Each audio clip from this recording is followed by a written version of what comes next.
Hi, welcome back to another quick guide. Today I'll teach you how to organize Steam library. And it's literally an easy process, so make sure to watch until the end of the video to know how it's done. Organizing your Steam library can help you find and access your games more efficiently. And here are some tips on how to organize your Steam library. Step 1. Steam allows you to categorize your games into custom categories. Go ahead and right click on the game and your library, go to Add to, and choose New Collection. Create new categories based on your preferences, such as genres, completion status, or favorites. As you can see, it's already been added to collections. Step 2. Mark your favorite games by right-clicking, then hit on Add to Favorites. Now, your library shows the games that you have been labeled. Step 3.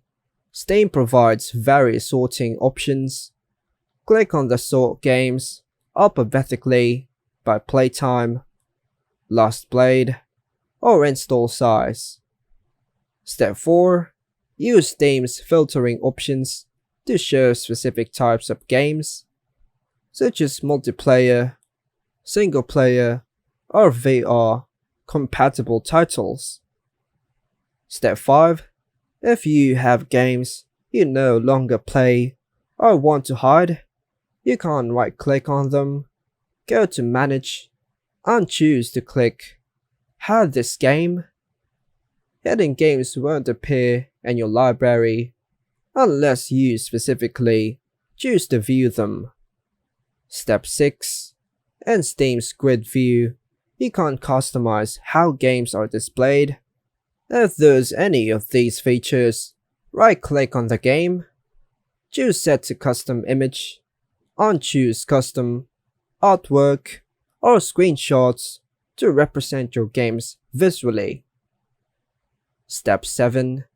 Some games may appear multiple times in your library, especially if you have different editions of DLCs. If there's any, clean up redundant entries by consolidating them or using the Set Categories option. By combining these steps, you can tailor your Steam library organization to suit your preferences and make it easier to navigate. And that's all for now, folks. Hope you like and subscribe. Thank you.